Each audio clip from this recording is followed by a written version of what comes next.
Welcome, everyone. We'll give it a few seconds more for folks to join the meeting before we dive in.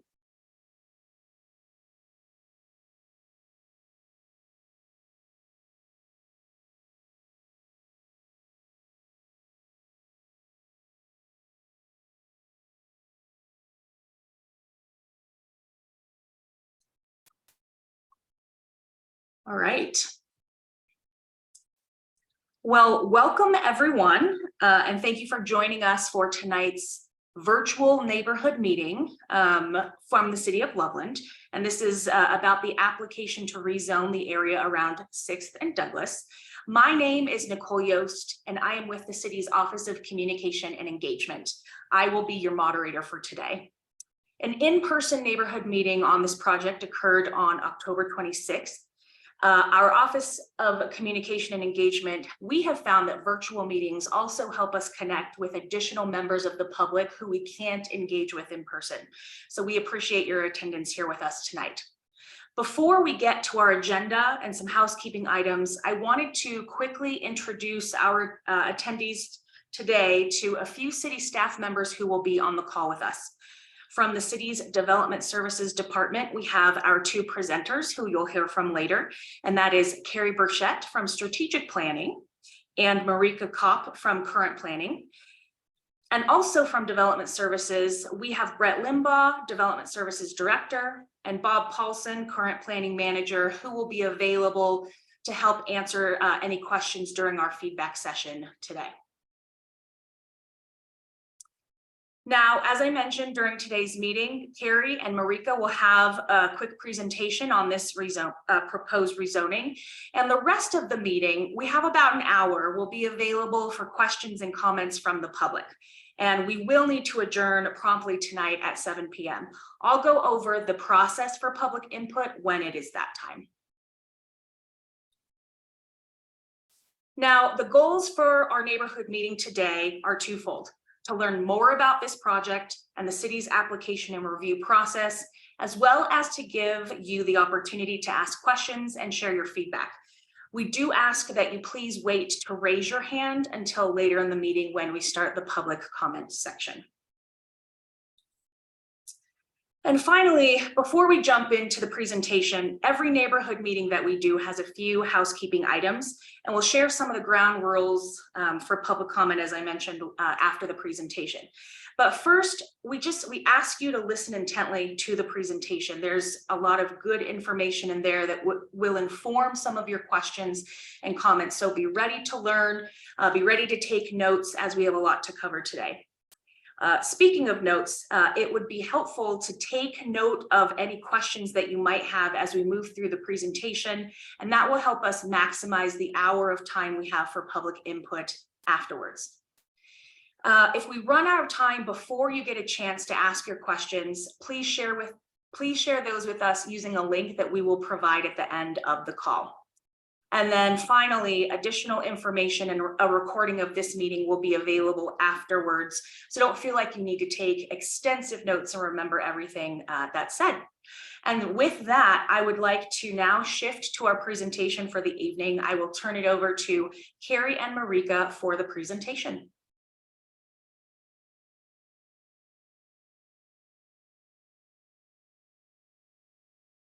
Carrie, you're muted. Thank you. Thank you, Nicole. Hello, everyone. Once again, my name is Carrie Burchett. I am the principal planner in the Strategic Planning Division. So in the previous neighborhood meeting that we had in October, there were a lot of questions. There were a lot of concerns that were voiced from the neighborhood. And believe me, Marika and we heard those loud and clear at the meeting. So we really wanted to hold this second meeting just to give us an opportunity, this chance to further explain the project, describe how the city became involved with it, and to share some updates on the project, including those project boundaries. So in terms of the agenda, I am going to start by going through the background of the project, which is the whys, why the city is pursuing this, and then go to providing that update on the project boundaries and those boundaries have changed since that last neighborhood meeting. So after that, I'm going to move on to give an overview of the city's process. So it's our review process starting from the beginning at that rezoning and comprehensive plan amendment process, and then just weaving the way all the way through the development review process. I think that understanding of the city's process, the timing of those steps, it's just really important for the neighborhood to understand that. So after that, I'll go ahead and turn the presentation over to Marika, and she's going to talk more about the zoning and the comparison between that R1e low density residential zone that is established right now in the neighborhood, and then the proposed R3e high density residential zone. And then lastly, she's going to touch on that comprehensive plan amendment component of this project. So I'll go to the next slide. There are a variety of land uses and buildings that have existed in that 6th and Douglas neighborhood. It existed there for a long time. And while those uses and those different kind of mix of uses add to the diversity of the neighborhood and add to that character that, you know, the neighborhood loves, a handful of those uses do not match what the uses are that are actually permitted in that zone district. Some of those uses, they were built in 1950s, some were built in the 60s. You know, other uses out there, they've developed legally with special permits under previous city codes, and those codes have since changed. So these uses that are established legally, but they're no longer allowed in that zone district, those uses are considered legally non-conforming use. So what this means really is that those uses are fine. They are fine to stay as is, but when certain changes to the buildings occur, like certain expansions or new uses are proposed, it could trigger the need for that to comply with the zone district, that underlying zone that it's in. The city's goal over time, as properties evolve, is really to try to bring those uses and those buildings into conformance with that underlying zone district. If a non-conforming use ceases, if it stops, if it's abandoned for more than a year, then that status of non-conforming is lost. And then the new use, it must match a use that is allowed in that zone district. And so that's one of the reasons why zoning is so important. When there are some established uses, like in this neighborhood, that really fit well, they fit well into that neighborhood context, but they are non-conforming, we just start looking at the appropriateness of that zone for those uses. We see if there might be a better zoning match that would allow those uses to stay, continue to thrive as a conforming status. So in this case, out in the 6th and Douglas area, the city was approached by a property owner of the medical office building that's vacant.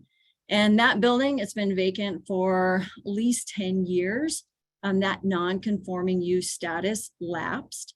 So in order to reestablish a use, reestablish that medical office, or convert that building to maybe another use, such as, you know, similar uses out there, assisted care or memory care, or even apartments, a rezoning was needed. So the city, knowing that there were several non-conforming uses in the neighborhood that really were around this building, we saw an opportunity to, you know, reach out to those other uses that were non-conforming and see if they were interested in participating in a larger effort, you know, something that would be more comprehensive in terms of zoning. And really the goal is that we would bring those land uses in alignment with an appropriate zone district to match what they're doing today. The city, you know, in talking to these property owners, we made a commitment that if there was interest, if we received some positive feedback on kind of partnering with the city for this, that the city would then take the lead on that. And we would become the applicant, since it would represent at that point a lot of different property owners, a lot of different properties. So all the property owners that we met with, they were interested in participating in this effort and really seen as a cleanup of their zoning. There was no development plans that were proposed or discussed in any way. It was a let's match what you're doing with an appropriate zone district. Next slide. So I'm not going to spend a lot of time on this slide. It represents the boundaries from that first neighborhood meeting. You know, the original rezoning boundary included 9 property owners, or 9 properties with 7 property owners. And as we said at that meeting, there were a lot of concerns that were voiced about a larger, redevelopment effort that the city was looking into, which was truly not the case. After that neighborhood meeting, we had 2 property owners who asked to be removed, which was fine. This is a completely voluntary rezoning effort. And so we removed those 2 property owners, and then we met with the remaining property owners to see if there's still interest to move forward with that. So we had still interest. There were 3 property owners that wanted to continue those rezoning efforts. Those 3 property owners had 4 properties. And so the city, with our original commitment, we were continuing forward with those rezoning efforts for those property owners.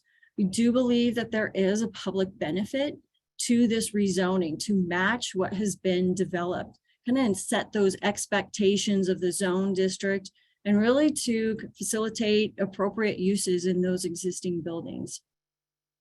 So these next slides, what I'm going to do is really go through each of the properties that are included in this rezoning. I'm just going to kind of zoom through this. This first one is the townhome property. These townhomes face 6th Street. There's 4 units. The structure was built in 1953. Townhomes are not a use that's permitted in that low density zone district. So it is considered a non-conforming use. Townhomes are permitted in the R3e zone district. That R3e zone district is the first zone district where townhomes is an allowable use. So the second property is the courtyard. And so this is about 0.6 acres in size. It was built in 1952. It was a nursing home at that point in time. It was remodeled in 1987 and it was switched to assisted care. And that was through a special review permit that was approved. When the city adopted a new development code, which was called the Unified Development Code in 2019, that special review process was replaced. So we no longer had that process. And the assisted living was no longer permitted in that zone district. So what it did is that really converted that use to a legally non-conforming use. The first zone district that the assisted living is allowed, that would be the R3e zone district. Okay, the third property. So this is the small single family house. This is located right adjacent to the courtyard, and it also has the same ownership as the courtyard. And so single family uses, this structure was built a long time ago, 1936. Single family uses are permitted in any of those residential zone districts. So this really is a conforming use. If in the future, the courtyard would like to use that structure for anything associated with them, convert it to an office, or use that in any way associated with assisted living, it would need to be rezoned. Okay, that brings us to the last building that is included in this. So this is the vacant medical office building. The lot size is around 0.6 acres. The last approved use in this was a Banner Health clinic. So that was back in 2012. And so it's been vacant ever since then. And I say that with a caveat. We know that there are certain uses that have kind of popped up in there over time. The city's been part of remedying some of those. And honestly, that is something that tends to happen when you have larger vacant buildings kind of sitting out in a neighborhood. The building itself is about 11,000 square feet. It was kind of granted that certificate of occupancy for a medical clinic or office back in the 60s. Medical offices are not permitted in the current zone district, in that low density zone. The first zone district that's allowed in is that R3e zone, and it's allowed through a neighborhood process. So it did lose its non-conforming use status. And it is really important to note, because of that vacancy, that the ceasing of that use. So it doesn't have that non-conforming use status. There is no allowance in our code to reestablish a non-conforming use. You simply comply with the zone district or you go through a rezoning process. Then we do not have any development plans for this, but the property owner would like to reestablish a use in that building. So Marika is going to talk a little bit more about the comparison of those zone districts between that R1e and the R3e. What I'd like to do is switch gears a little bit and talk about the city's review process from the start to finish. So I think this is really an important slide to understand the process that we're currently in and those steps of development. So we're going to begin with this rezoning. So the city has a variety of zone districts. We have a variety of residential zone districts. We have a variety of commercial and industrial zones. And each of those has this different land use options that are available. So I like to think of these zonings as having a menu of choices, and each zone has a different menu of choices. So in looking at a rezoning, the city is evaluating that menu of choices to determine if that's compatible with what's established on the property, if that's compatible with some of the surrounding area. I think what's important to note is at this stage, when we're looking at the menu of uses, there are no development plans that are required with that zoning application. The zone just carries potential uses that could occur. Now, not all uses that are on that list are appropriate or could occur and meet city standards. The rezoning requires a neighborhood meeting, and this is where we're at right now. So we're in the very beginning of this process at this neighborhood meeting. After the neighborhood meeting, it goes through a public hearing with Planning Commission. Planning Commission makes a recommendation to City Council, and then it proceeds on. There are 2 readings at City Council. City Council makes the ultimate decision. So they are the ones that ultimately would approve or not approve that rezoning effort. If the rezoning request does not match the comprehensive plan, then an amendment of that plan runs concurrently with the zoning. And so that's what's happening in this case. So the comprehensive plan amendment, it follows that exact same process going through. If the zoning is approved, so let's say City Council approves that zoning, the next step is to go down and talk about the development of the property. So right now, the landowner, if that zoning was approved, would have that menu of uses that would be available. So that person would then look through that menu and select a particular zone district. And that point of selecting a particular zone, or a particular land use, then that's when the plans start getting prepared. So they would need to submit to the city plans about that specific land use, including a traffic study, the site plan, utilities, lighting, parking, landscaping. And what they need to do is demonstrate to us that they are in compliance with all of the city standards. So they turn in that plan. We go through many rounds of review as it cycled to get to compliance with the city standard. We have the team of the city that's available that includes lots of engineers and planners that are reviewing that particular land use against the city standards. So in that menu of zones, there are also different processes for the different land uses. Some land uses go through, and if they comply with the city standards, they are then an administrative decision. Others require a neighborhood meeting. Others require the neighborhood meeting and going to a public hearing with the Planning Commission. Most of the uses that change from the R1e to the R3e follow the process of the neighborhood meeting, and based upon the outcome of that neighborhood meeting, there is an appeal decision to Planning Commission. So Marika is going to go through those uses and the list a little bit more. I do want to say a couple notes, and one is that the city is held to the exact same standards. This process that I just outlined is the same for the city as the applicant for this, or any private landowner. So also, this is the kind of third city initiated rezoning that we have participated in the past 5 years.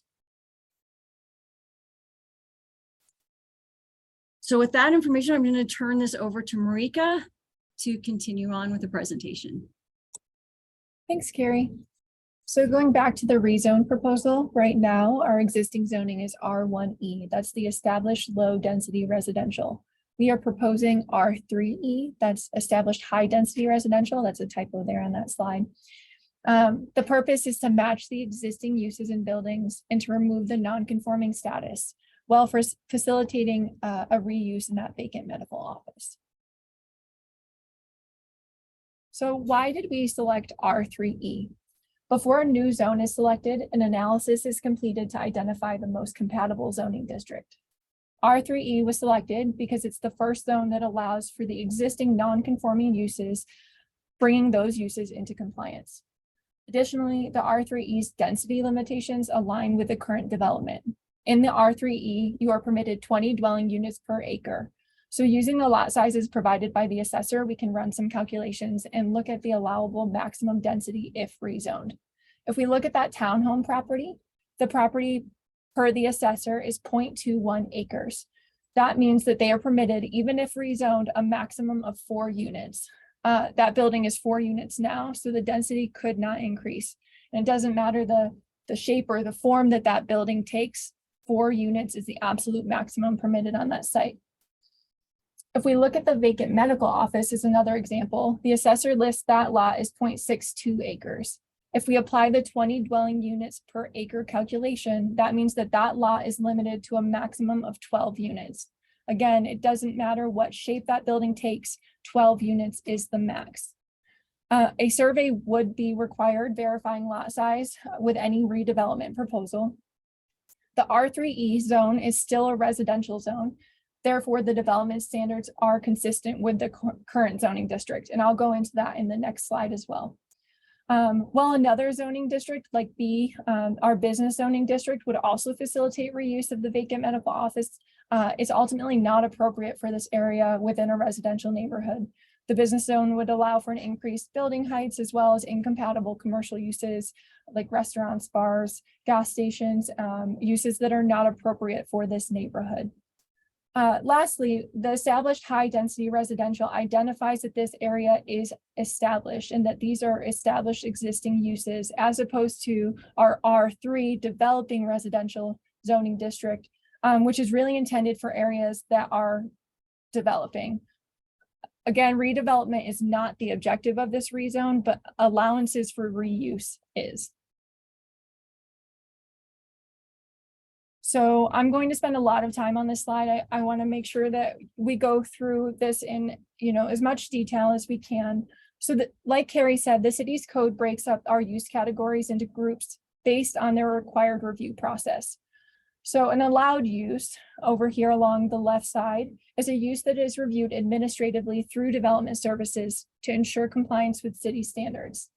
An adaptable use is the use that Carrie described that is reviewed administratively, but requires a neighborhood meeting. An adaptable use is appealable to the Planning Commission. And a conditional use to the right here is a use that's reviewed through a public hearing process. So that requires both a neighborhood meeting and a Planning Commission hearing. And the Planning Commission is who will determine if the use is approved or not. So I want to take some time and go through the currently allowed uses within the R1e zoning district. So if we look at allowed uses by right, those uses include single-family residential, group homes, shelters for victims of domestic violence, parks, cemeteries, daycare for both adult and children, places of assembly, private schools, wireless communication facilities, and community gardens. If we look at the adaptable use allowances, again, uses that require neighborhood meeting in the R1 zoning district, so these are uses currently permitted, we have a duplex, a golf course, and minor utilities. And then moving on to conditional uses, boarding houses, resource extraction, and major utilities are permitted. This is a comprehensive list. This includes all of the items that are all of the uses that are permitted today. I think it's really important to note that we've received some feedback from the neighborhood against the use of a group home or against the use of an adult daycare in this area. However, these uses are permitted today. So if any property out there wanted to operate under this use, it would be reviewed administratively in compliance with our standards. If the rezoning ultimately doesn't go through, if we're looking at the vacant medical office, it seems that the group home use is the highest and best use for that building in its current state. So then if we look into our R3E, established high density residential, what's being proposed, changes are pretty minimal. If you look at duplex and boarding houses, those are two uses that were previously allowed, but the review process changed. So those both have been moved to our administratively reviewed process. Additionally, there are only 4 new uses allowed administratively, and that includes the townhouse, a multiplex, infill multifamily, and bed and breakfast. Then we look at our 8 new uses, which would be allowed with a neighborhood meeting. These uses include general multifamily, clustered housing developments, assisted living, nursing home and memory care, medical offices, and then live work unit, general office, and personal services are listed under the limited use category in the code. In this area, in this neighborhood, these would be reviewed as adaptable uses per their limited use standards. So that means all the uses here in this middle category that I just went through would require a neighborhood meeting prior to approval, and again, have the opportunity for an appeal process to Planning Commission. And then within the conditional use category, the uses remain the same.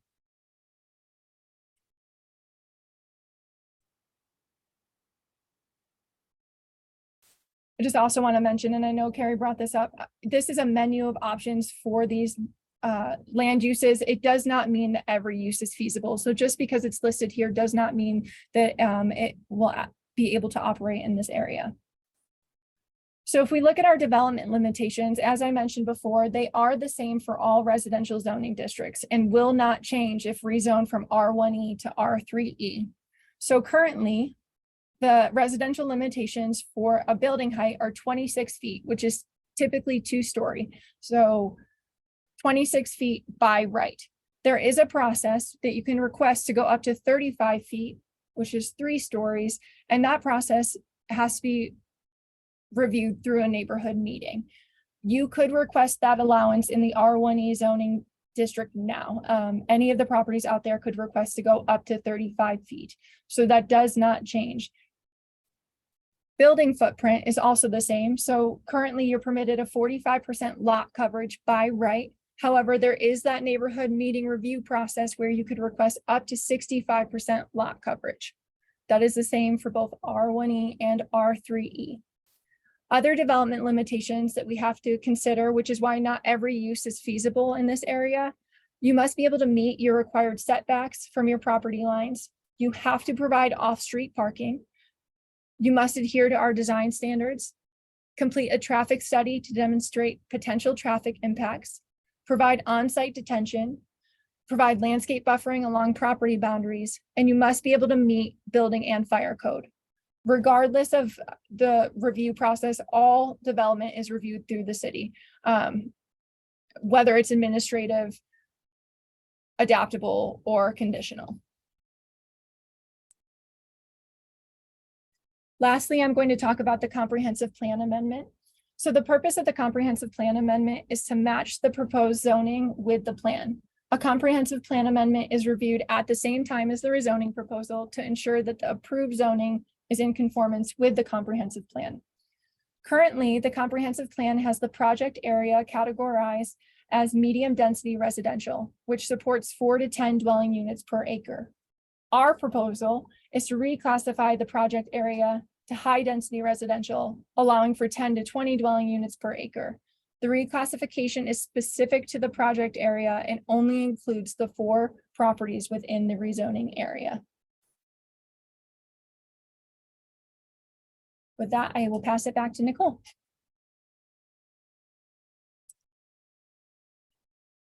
Thank you, Marika. All right, well, now it is time to switch gears to public questions and our feedback session. So due to the number of attendees today and with our time limit, we have a few ground rules that we have been using for other virtual meetings that have been working very successfully. So I will go over those for you now. So first, please use the raise your hand feature within Zoom to let us know if you have a question and that you want to be added to our line of speakers to be called upon. In the Zoom app, this will be located towards the bottom of the Zoom window. For our listeners joining us via telephone, you can dial *9 to raise your hand. Once it is your turn to speak, you will receive a notification that the host would like you to unmute. If you're joining us over the phone, follow the prompts provided on the short recording that would tell you how to unmute. When you are called upon, please tell us your first and last name, as well as your city of residence, before asking your questions or sharing your feedback. Secondly, it's important to remember that the purpose of neighborhood meetings is to receive feedback on specific projects. So specific questions and comments to the project are the most beneficial to review staff, and of course the applicant. Our goal today is to answer as many project-specific questions as we can, and we need your help to do that. We have quite a few participants joining. So as I mentioned, we're using a timed virtual meeting process that we have used for other meetings. So each person will have a maximum of 1 minute and 30 seconds. If you have multiple questions to ask, please ask them all up front during your turn to maximize time, and then we will respond. A countdown clock will appear on screen to help you review your time. If your time does reach 0, we ask that you please wrap up your question and feedback quickly to allow time for others. And if there is additional time remaining at the end of the meeting without any hands up, users with the same name listed through Zoom can have the opportunity to speak again. And as mentioned at the beginning of the meeting, if we don't have time to get to your question, please know that your feedback is important, so you can share additional feedback with us through a link that we will be providing at the end of the meeting. So we will go ahead and begin. If you are a registered Loveland resident who wishes to speak, please raise your hand. And we will get the clock on here. Give me just a moment, please.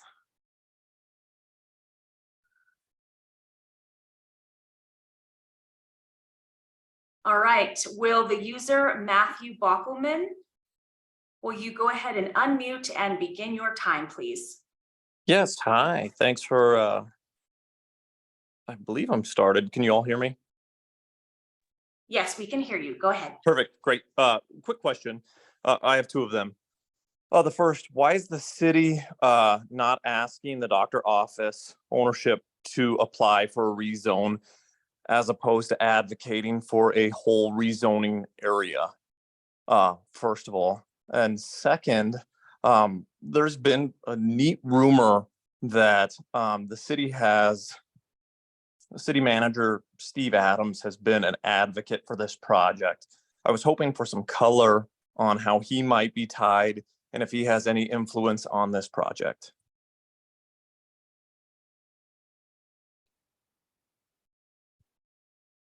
Those are my 2 questions. Thank you, Matthew. Somebody from the Development Services team, would you answer those questions?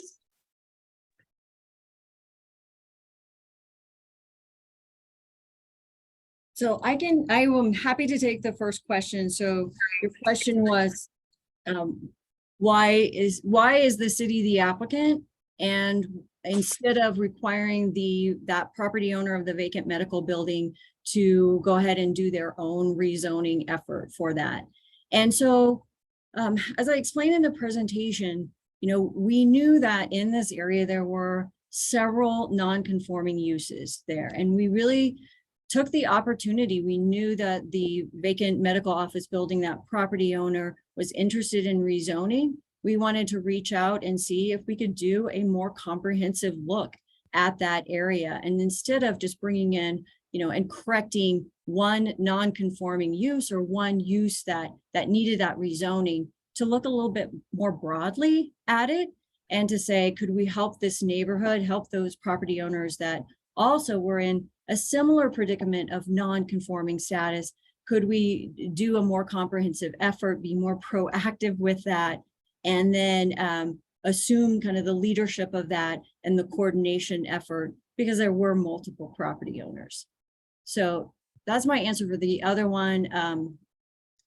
Not sure if Brett or Bob would like to take the Steve Adams. Sure, I can do that. So when we decided that we were going to go down this path, what we always do is confer with our city manager's office and the city attorney's office.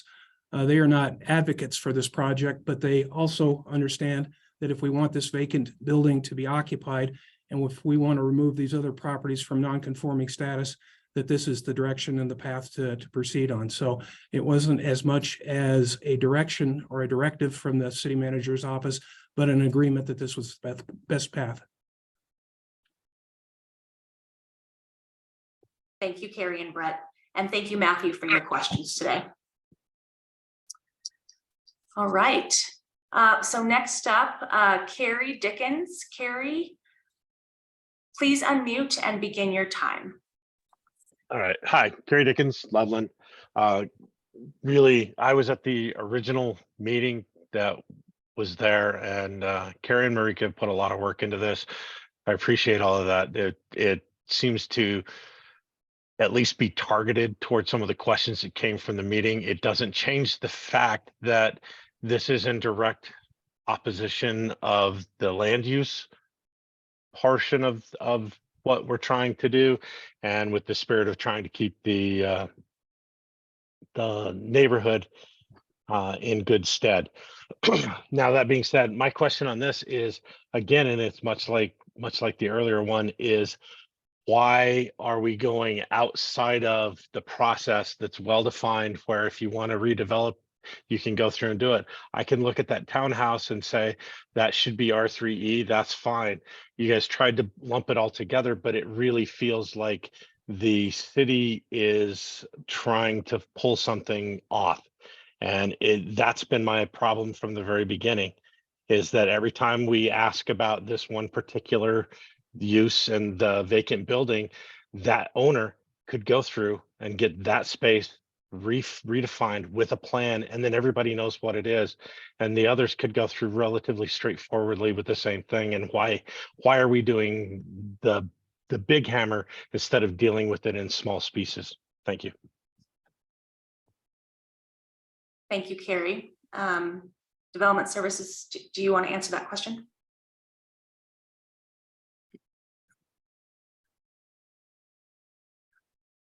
Yeah, I'll jump in here. Let's see, with respect to your question about the process, if we did this piecemeal, so for example, if we rezoned only the medical office building and waited on a development plan to do that, which we would have to have, that one piece could not be rezoned by itself, and we would look at that as just kind of a spot zone, which is why we wanted to engage in this larger effort. We had a much larger group of properties in the beginning. Yeah, but you lied to people to get it there, so well, I disagree that was with the you. problem. Yeah, I understand, Brett.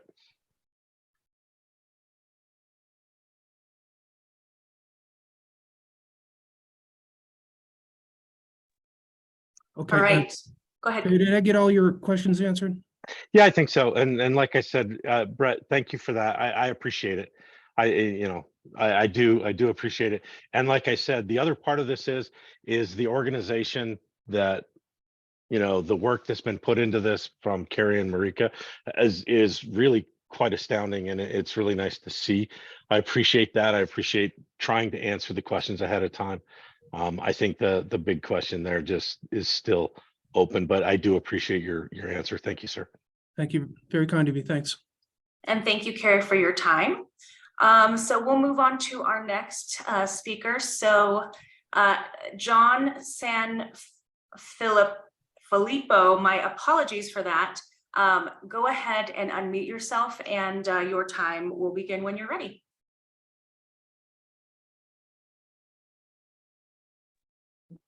Can you hear me?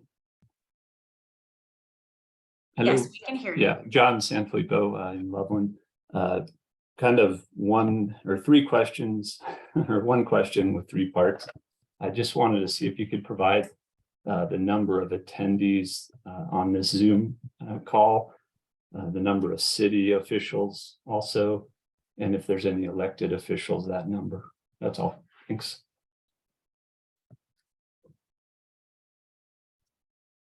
Thank you Okay, for that. Nicole, can you provide that information? Certainly. So as far as the number of attendees who are currently joining us, from what I can see from the list, there are 141 attendees. We've got several folks joining with similar names, so I don't know if there's different participants behind that. And as far as I can see, the only city staffers we have on the call is we have our 4 development services team members, and then we have our 2 Office of Communication and Engagement members moderating the meeting. Hope that helps. That does. Thank you. So no elected officials joining? Not that I have on the list. No. Thank you. Thank you for that question. Yeah, John, and one thing I should mention is this is quasi-judicial action, the rezoning. And so our planning commissioners and city council members should not be attending this meeting because it will be coming to them at a public hearing, and we don't want to bias their decision-making. Fair enough. Yeah, I wasn't sure if they wanted to actually just hear some of the information from all the sign holders in the neighborhood. Yeah, I understand. We would encourage them not to, because we want them to have a kind of a clear mind when they go into their public hearing.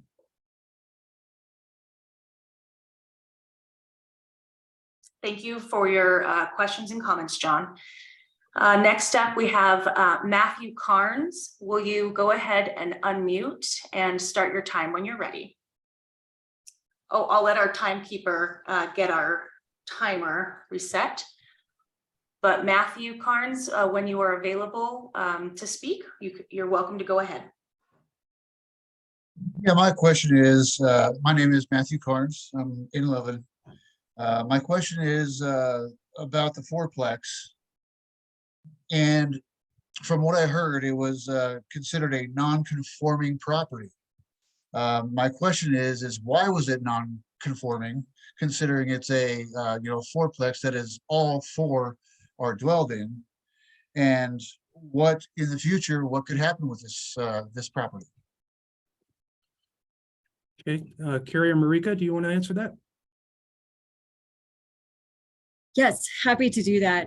So the uses that are allowed in the R1e zone district, include single family uses, and also through a neighborhood process, duplex uses.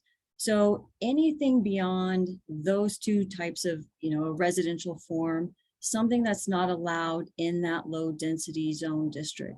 So when you look at the townhomes, which are the 4 units, our code defines that as a townhome.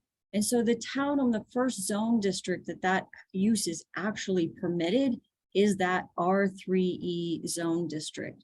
The density, from that property, for how many units it could be, that it's up to that 20 units per acre, because it's a pretty small site, affording that 4. So the use of the 4 units really aligns with that higher density zone district, and townhomes just aren't permitted in low density.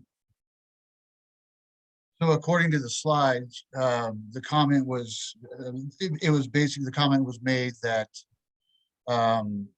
it could be no larger than 4 units. Is that correct? That's correct. Yeah, so based on the density, yeah, if that were to redevelop completely, the maximum number of units that could be redeveloped on it is 4. So because of that acreage, it can only sustain 4 units to be, to be in alignment with that R3E zone district. Thank you very much. Thank you, Matthew, for your questions today. So next we have user Lori Ward. Lori, go ahead and unmute and begin your time when you're ready.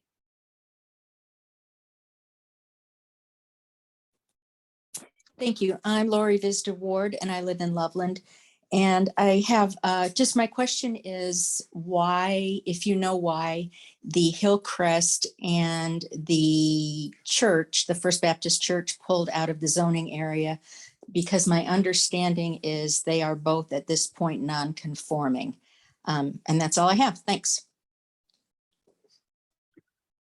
Well, I can say that they have decided to not move ahead at this time, but we are still working with the remaining 3 property owners. And I wanted to clarify on the church itself. So the church is considered in our code a place of assembly, and that's a use that is permitted in really all of our zone districts. So the church itself being in that R1e zone district, it's not a non-conforming use. So it's actually conforming with that zone district. The parking lot, off-site, it's associated with the church. A separate parking lot isn't something that, our code allows in that zone district, but it is associated with that church and would need to remain with that. So the church does conform, but as Brett said, we're still working with, other property owners, the Hillcrest, included, but, they did elect to, withdraw from the zoning request.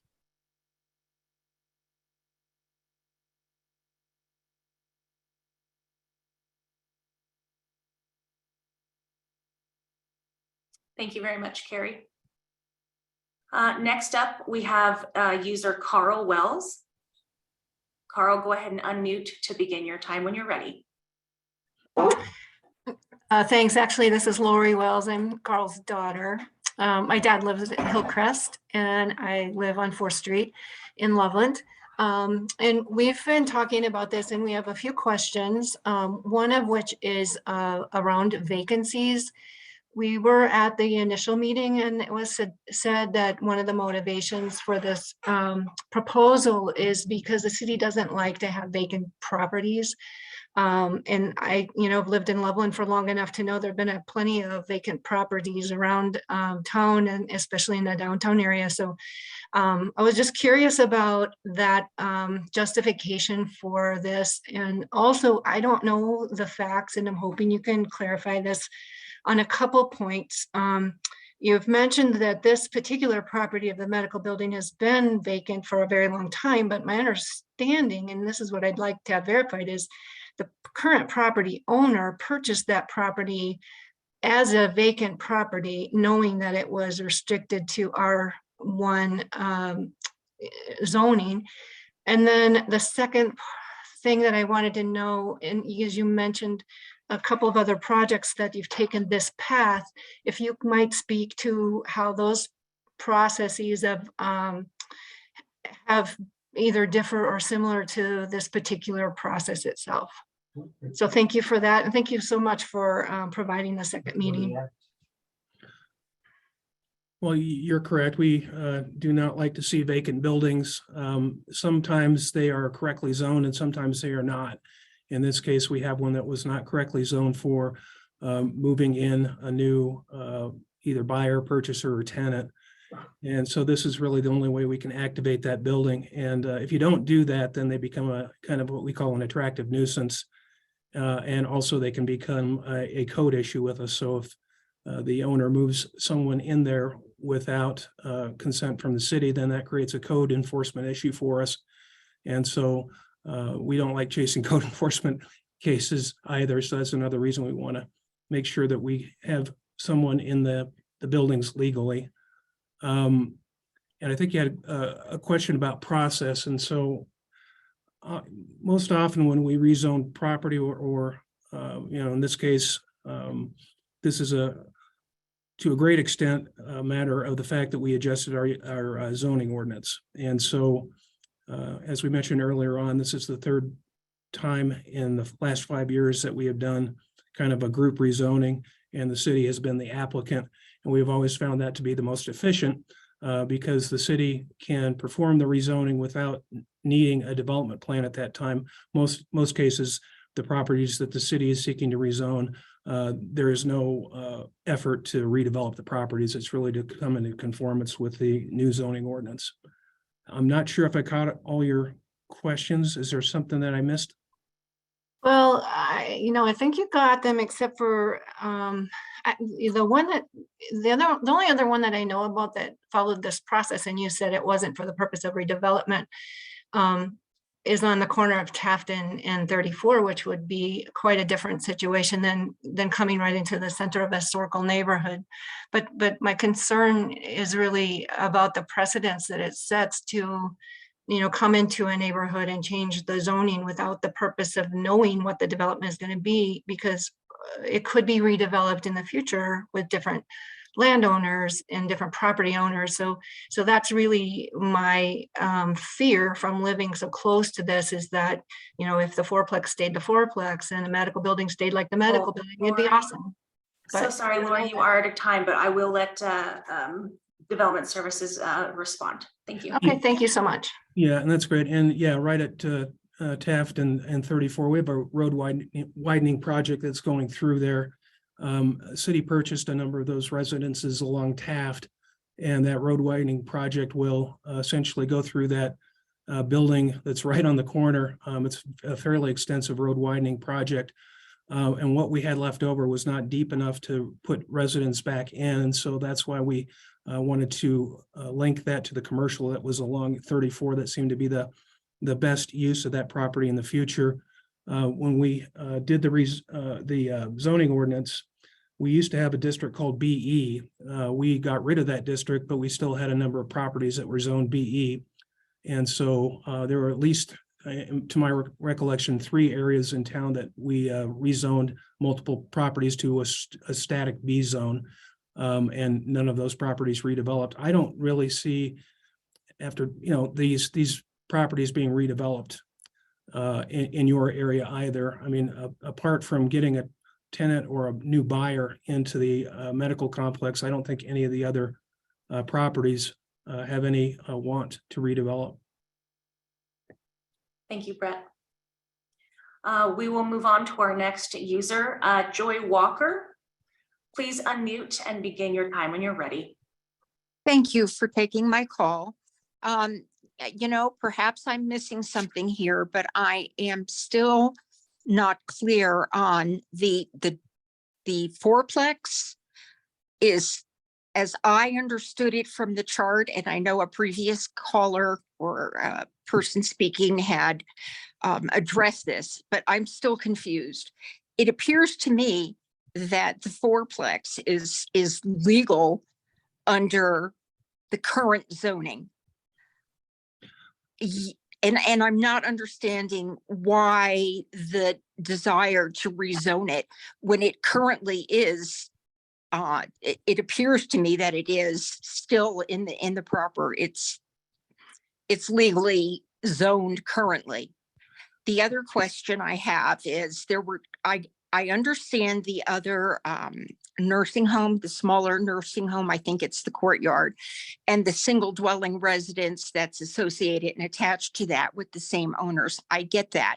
But there were other single dwelling residences approached by the city, and several of those people have apparently changed their minds at this point. What specifically has them out of compliance? I don't get it. It's a single dwelling residence. Okay, can we roll the slides back to the land use chart? And then Marika, do you want to go through that? Yep, I'm happy to go ahead and go through this. So Okay. with these allowed uses in your current R1e zoning district, the only residential uses that are permitted are this single family residential, which is permitted as an allowed use. And then you have this duplex residential, which is 2 units permitted as an adaptable use. That's that use that requires a neighborhood meeting. You'll notice that it's not until we get to this R3e established where we've highlighted here this townhouse. What makes this a townhouse is that they share those common walls. I know that I've heard it referred to a multiplex. In our code, a multiplex has a singular entrance and then you separate into the 4 dwelling units through that singular entrance. This is a townhouse given the shared walls and that they have independent entrances to their unit. But as you'll know, a townhouse and a multiplex, neither are permitted here in our current R1e zoning district. Remind me what your second question was, I'm sorry. Thank you for clarifying that for me. The second question was, I understood that the city had approached other owners of single dwelling residences, some of which have since changed their minds about participating in this effort. What were the reasons why, if it was a single dwelling residence, how were they out of compliance? And Yes, why? Right. Right. Yeah, thank you Okay. for that. And so these single family residences were originally approached given that when we identified this zoning area, and I know that we covered this in our first meeting, we want to include entire blocks. And so that's why we had the single family residence adjacent the vacant medical building, as well as the single family residence kind of at the center of all this rezoning area. They were not out of compliance. And I will take responsibility that I drafted the letter that went to the neighborhood. That letter was too general in nature and said you have a use that's out of compliance. Single family uses are permitted in any residential zoning district. I will say that we met with all of the property owners. They understood that as single family residences that they were in compliance in both the existing zoning district, that R1e, and that they would still be in compliance in the R3e, and that it was completely voluntary for them to be involved. So I was certainly too general in my letter that went out. I should have separated that more, but that's a good clarification that single family is permitted in either zoning district. We included them given their geographic location to the other properties. But thank you so much for that question and clarification. Thank you, Marika. We are going to move on to our next caller. Let's get the timer reset.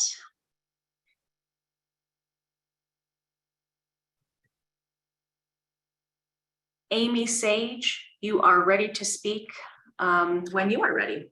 Go ahead and press unmute. Thank you. Can you hear me? Yes, we can.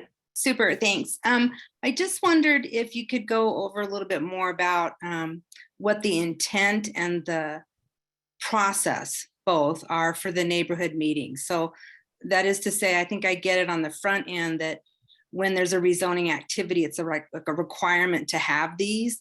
But what happens with the data and the feedback, like the data that you're hearing, the number of callers that are here tonight, the feedback that you're hearing, is that what happens with the data? Is it aggregated? Is it shared with anybody? Is it, simply for mitigation purposes?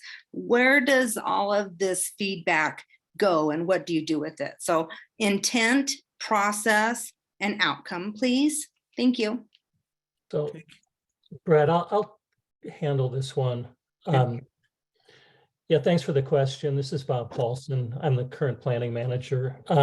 All that information is going to be transmitted to the Planning Commission and then to the City Council. So the number of people that were at the first neighborhood meeting and a summary of that meeting and a summary of the comments made, as well as a summary of this meeting, the number of participants, we'll probably give them the opportunity with the materials they get in writing to actually watch this video. The same with the City Council. But what we do is give information to the Planning Commission, like a few days before the hearing, and they have a chance to review it. And that way they're prepared to ask questions, but we try to keep the, as others have said, limit the planning commission and the city council's involvement until slightly before their actual hearing, and just providing them with written and other materials. But just so you understand, and everyone on this call understands, that the planning commission and city council will have a full record of this information. Thank you, Bob. Amy, did that answer your question?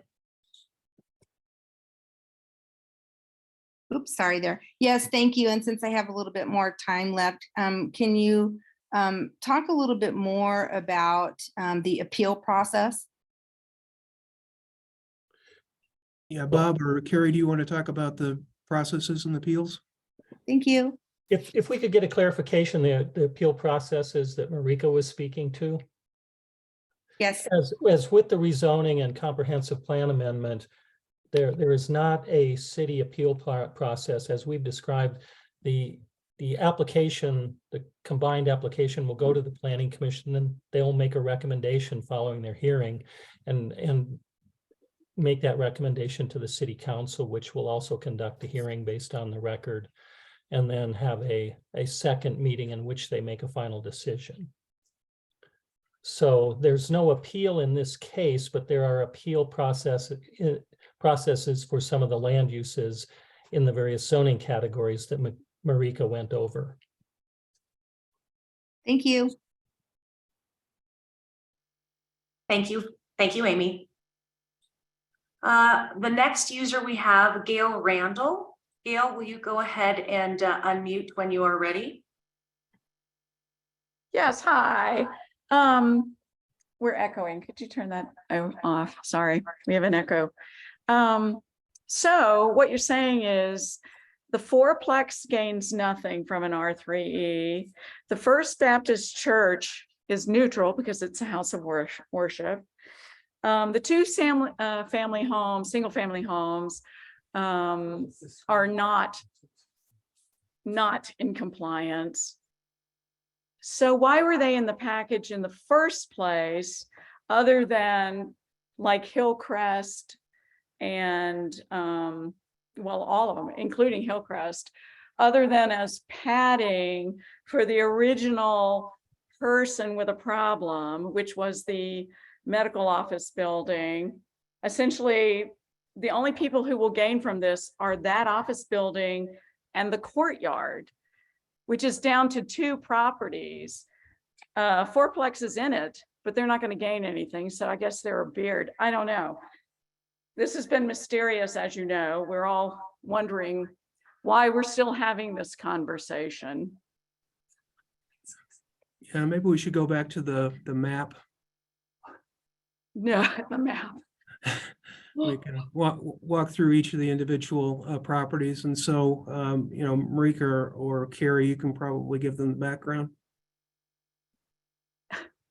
We know the background. Okay, so with respect to the 2 single family homes, you can see there's one at the corner. And they decided not to participate, and they are correctly zoned.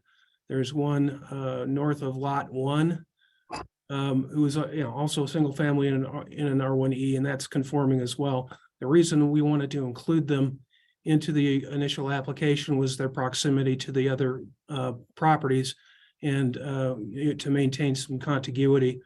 It would have been nice to keep Hillcrest and the church properties in that bundle as well. But as we've stated before, they've decided to withdraw at this point. I have a follow-up. Gail, you have 22 seconds left. Go ahead. Okay, so I see that the discussion about, from that chart about development comes after the approval by city council. And yet you guys have been talking to this person for 7 years about developing his property. And even there was a meeting last November 15th at 9:30 in the morning with him and his realtor. So cart before the horse. He's in a unique situation. He either has to rezone his property so that he can get his medical office use back, or he has to defer to what he's allowed to do in the R1e. And Marika went over those uses as well. At this point, he does not believe that the R1e offers him, certainly the reuse of the building as it was originally constructed. And therefore, yeah, we have been talking to him and the other owners for that matter. Thanks for that response, Brett. Gail, thank you very much for your questions. So moving on, our next user, Beth, I apologize. I don't want to mess your last name up, but Leitner. Please correct me, but go ahead and unmute and you can begin your time when you're ready. Got it perfectly. Well done. Great. Yeah, I do live, I have a house in the neighborhood, and I just had a. And sorry, Beth, is there any way you could increase your volume a bit? It's a bit hard to hear. I'm not sure how I do that. How about if I just speak up? Is this any better? Yes. Okay. Not seeing a volume. I was wondering if I was just questioning whether the medical building truly is vacant, which might be outside this discussion. I'm not sure, but I have seen signs of people occupying that building, including a barbecue grill outside one of the doors. Yeah, Bob, can you answer that? Bob also heads up our code enforcement division, and they're responsible for taking a look at the, So Beth, uses that are not allowed. Beth, could you clarify when that happened? When you think there might? Go ahead. Maybe it's something that's already been resolved. I think it was, it's been within the last 6 months. I haven't been by there, in the last few days or weeks. We did have a violation and people occupying 1 or 2 units in the building, and we worked with the owner and looked and had cooperation, and it took some time. That was during COVID, so it took some time to pursue those evictions, and the evictions were pursued by the owner of the property. But we did a walkthrough, myself and the chief building official, and to my knowledge, there hasn't been any further occupancy, but we don't monitor that on a weekly basis. If someone believes there is, we'll pursue that. Okay, thank you. That's probably that probably covers my concern. Thanks. Thank you. Thank you, Beth. Next, user with the name ZA. Go ahead and unmute and begin your time when you're ready. Yeah, can you hear me? Yes, we can hear you. Okay, great. So from my understanding, the 2019 UDC gives guidelines on how to zone, to give the boundaries for these zonings. And it prioritizes public right-of-ways over the property lines. And since that 4 of the 8 boundaries are property lines, why does this new rezoning boundary look piecemeal and exclusionary? Are you asking why we're zoning the right-of-way? No, why are we choosing property lines over right-of-ways like the UDC outlines? I'm sorry, I don't understand your question. So I'm looking at the UDC right now. Okay. It says number 1, right-of-ways are an identifiable feature that should be prioritized over property lines in defining zoning boundaries. So here we're looking at a total of 8 boundary lines. 4 of them are property lines and 4 of them are public right-of-ways.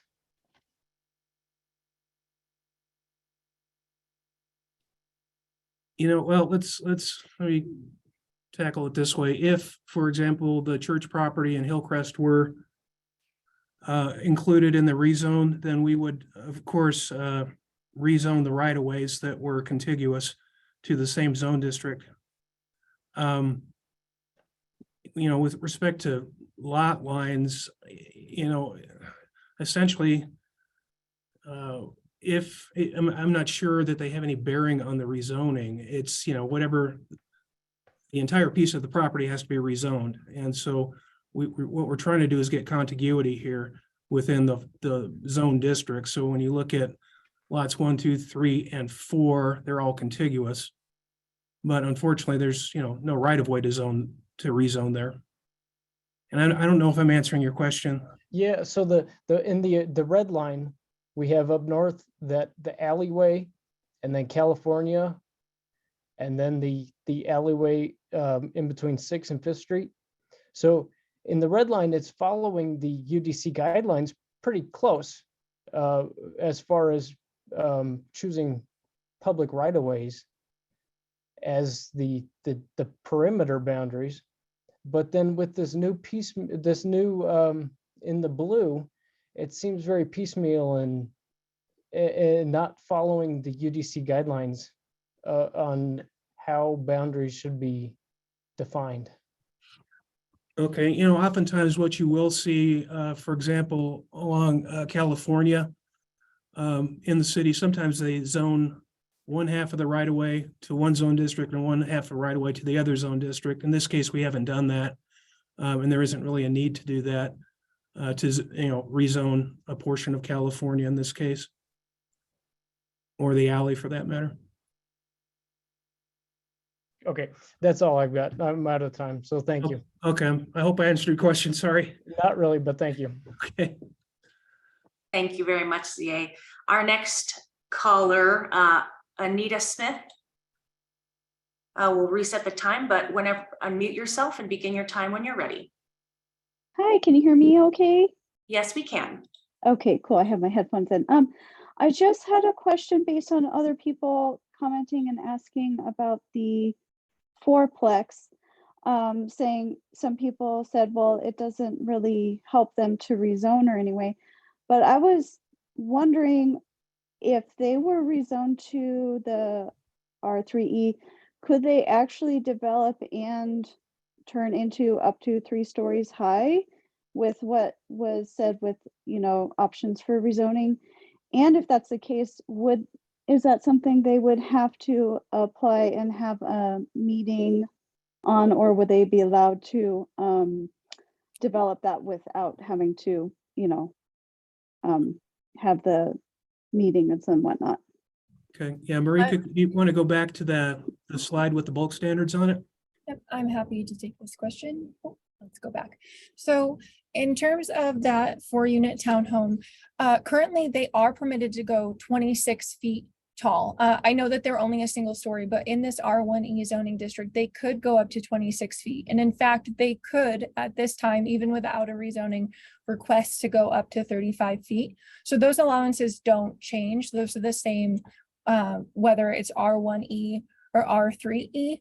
If they wanted to go up to 35 feet, anything greater than 26 feet, they would be required to go through a neighborhood meeting process. When we review those requests, we're looking at compatibility with the surrounding neighborhood.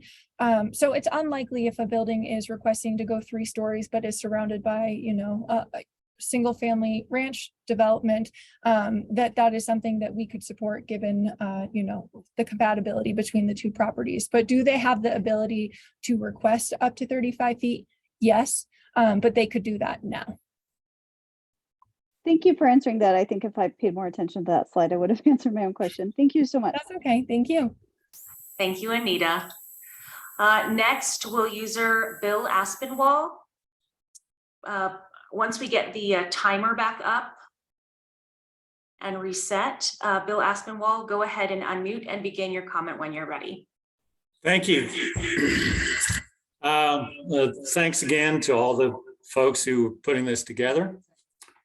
I have 3 questions. The first one, are any of the property owners included within the rezone area present for this Zoom meeting? That's the first question. The second question is, in the initial application, when the area included was on the order of 7 acres, there was no inclusion in the application for amending the comprehensive plan. Now that the area has shrunk, the city feels the need to amend the comprehensive plan for a much smaller area. And it seems to me, if it is a comprehensive plan, why would we need to amend it for a tiny little area? Question number 3. If the fourplex is still included in this rezone application, it will not be in compliance even with R3E because there's no off-street parking and there's not enough room with the current footprint to include the buffer yards that are required between the R3E zone and the R1e zone. Could you answer that, please? Thank you. Okay, well, I'm not sure Nicole knows who the owners are, so I don't know if she can verify if they're watching. We certainly let them know that we were having this neighborhood meeting and they have the ability to join us, but I'm not sure if they did. On this application and comprehensive planning issue, we would always do the comprehensive plan adjustment as the first application and the rezoning application second. And so we always intended to do that. There wasn't an oversight on our part on that. It was always our intent to do that. And I understand what you're saying about the fourplex. If it gets rezoned, the land use is correct. They're no longer non-conforming. So what non-conforming allows you to do is if that property were to be damaged to a degree less than 50%, they could rebuild it in place as is. If, however, the entire structure were destroyed, then they'd have to meet all the code requirements. That's just, wow. Is that, Bill, did I answer your questions? No, not actually. Nobody's anticipating that the fourplex will be destroyed. We're simply pointing out that it won't be in compliance even if you transfer it to R3E. So in effect, there's no need to be doing that. And in fact, there's only two. Thank you, Bill. Your time is up. A non-conforming use is separate from a non-conforming structure. And so the goal of this rezone is to allow for conforming uses. Those are independent of one another. I understand what you're saying, but the value here for this townhome is that they would become a conforming use. And we could go into the details of why that's valuable, but I don't think that that's the best use of everyone's time. All right, thank you, Bill. Thank you all. I wanted to just quickly say, we did start public comment around 6:05. So we will make sure that we go to 7:05 to make sure we have a full hour for this. Our next speaker, Mary Bayes-Meyer. When you are ready to unmute, please begin your time.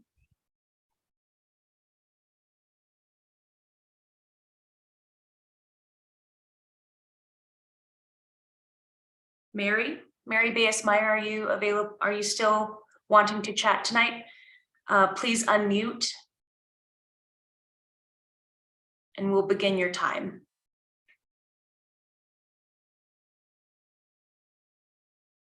Okay, Mary, we're going to move to the next user. If you still would like to speak, please stay in the queue. Our next speaker would be Lorraine Salvador. Lorraine, please unmute and begin your time. Yeah. Okay. My name is Salvador. My question is to Brett in response to his answer to Beth, our neighbor. And you said that the owner of the medical building would have to either rezone or redevelop according to existing zoning R1. He has options to develop under R1e. So why is the city motivated to expand his options at the expense of us neighbors? Barry was one of our neighbors. That's why. Okay, and the difference here is that if he were to stick with the allowed uses in R1e, he could do something like a boarding house, and that would probably be the highest best use in that zone district. He wants to restore the office use, and that's not allowed in that R1e. And, you know, the structure was built to be an office, and so that's really what it should be again. Therefore, that's why his motivation to rezone. But he has options. Barry has a history of, Beth mentioned, he had people living there himself in a. Okay, yeah, he would have to. It seems like he's making, his problem is becoming our problem. He didn't do anything with the building for 7 years. Yeah, I would say that if Barry had sold the property, you know, the next person who bought it would probably be wanting to rezone it as well.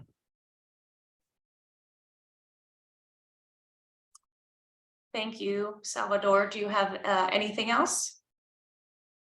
I'd be interested, since you're going to be following up with the planning commission, how you would describe this meeting as far as positivity towards this endeavor.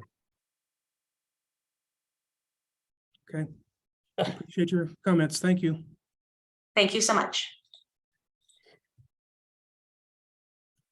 All right, our next user, Mary Bass-Meyer, are you here?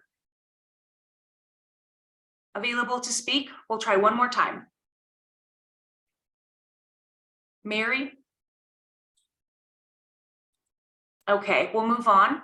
Leslie Bruden, go ahead and unmute yourself and speak when you are ready.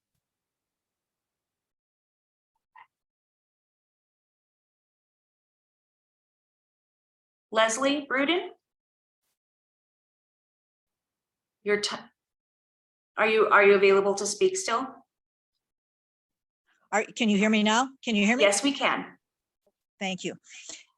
So my name is Leslie Bruden, and my husband and I are property owners. We are one of the two properties, single family homes that dropped out of the being considered as part of the rezoned area.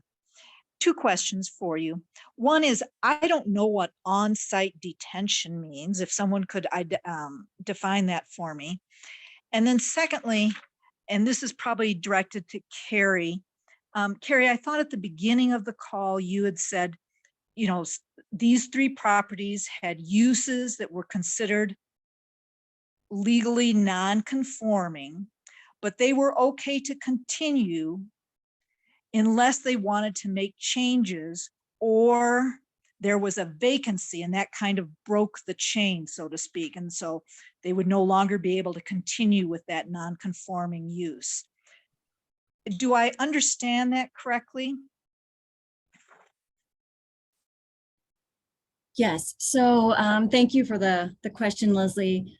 Yes, so with a non-conforming use, you know, that is established legally, which these uses that we're speaking of were, those uses are allowed to continue as long as they stay as is. It's when they come in and either want to alter that use or they want to do some kind of a building expansion. We have thresholds in which we say you need to comply with that zone district, that underlying low density zone district. The other, you know, item is that when you have a non-conforming use that sits vacant for over that 1 year period, then you do that non-conforming use lapses, so you lose that non-conforming use status. And so you can't reestablish that use again without either going through a rezoning effort. You need to look at what that zone district is that you have and either select a use there or pursue that rezoning. So you've lost the ability for the vacant medical office building. It's set vacant. They could not come back and reestablish that medical use. We don't have another process, either administrative, a variance. There is no other process to go through to reestablish that medical use than going through that rezoning. So one out of the three, because of that vacancy, is non-conforming for its original purpose. But the other two, the courtyard and the townhome, they're okay to continue if they're continuing to use it for the same purposes. Yes, that's true. So for instance, the courtyard, they're fine as is. They are legally non-conforming use because that use is not allowed anymore in that zone district. However, if they wanted to expand, let's say they wanted to use the small house that is next to them that they own, or convert that or expand their assisted living to that property, then at that point, then we would look at that underlying zone district. But if the footprint of that building stayed the same, the use stayed the same, then they have that non-conforming use status and they are okay to remain as is. So then why at some point in the future, if either of those two property owners decided they wanted to change either the footprint, like you said, or the use, why couldn't they just go through And the Leslie, you are process at instead time. of rezoning? Right, so it's kind of what we talked about a little bit in the beginning. I think Brett addressed this, is that, there is the ability to piecemeal, one after the next, which is something that we, as the city, we don't like to do, these little spot zonings one at a time. We just saw this opportunity. There are non-conforming uses that are kind of clustered in the 6th and Douglas area. And we saw the opportunity to reach out and see if they would like to be party to a larger rezoning effort, to remedy some of those non-conforming uses. It's completely voluntary. That is just a more comprehensive approach in assisting the neighborhood than it is to, look at each one individually. Thank you, Carrie. All right, Carrie, do you All want right, to cover well- the drainage pond issue as well? Oh, yes, I'm sorry. So forgot that question. So Leslie had a question about what is on-site detention. And so on-site detention, each development that would come in for redevelopment efforts, do need to provide utility plans and showing kind of compliance with the standard. So on-site detention is where those sites can detain or keep their stormwater on that lot before, running off to another property. So in that neighborhood, if there's some drainage issues, we have runoff, a redevelopment effort would require, looking at all of the utilities and making sure that they comply with the city standards. Some of that may include, establishing areas to make sure that the drainage stays on their lot. So that's where that on-site detention comes in, with redevelopment efforts, new buildings or structures. They would need to show that they're not causing any more impacts to the neighbors through drainage. Thank you, Carrie. So we maybe have time for one more question and answer, depending on how quickly that goes. So will you reset the timer, please? And Channing Meyer, please unmute and begin your time when you're ready. Hello. Hi there. Your time has begun. Yes, thank you. Spot rezoning, what is the criteria as far as the acreage or other?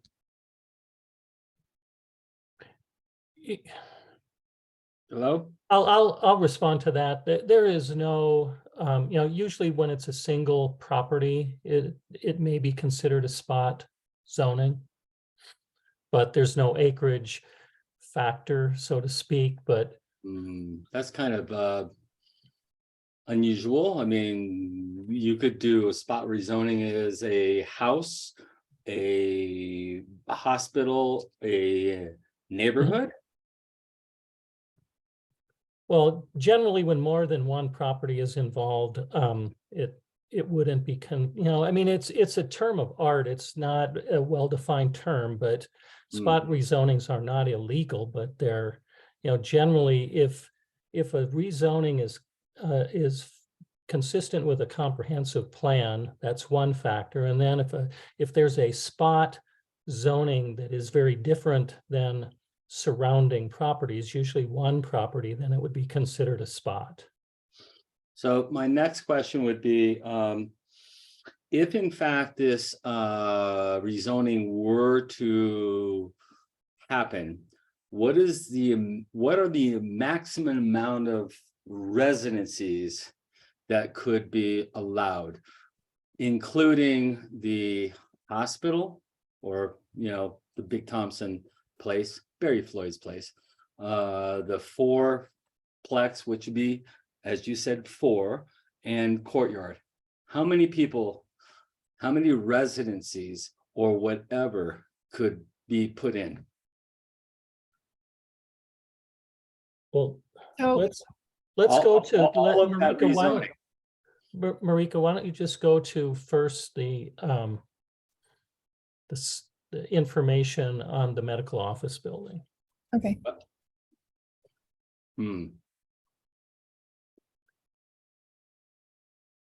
So the property is 0.62 acres. And if we apply the R3e density limitation, if it was rezoned, it's 20 dwelling units per acre. So 20 dwelling units applied to 0.62 is a maximum of 12 units.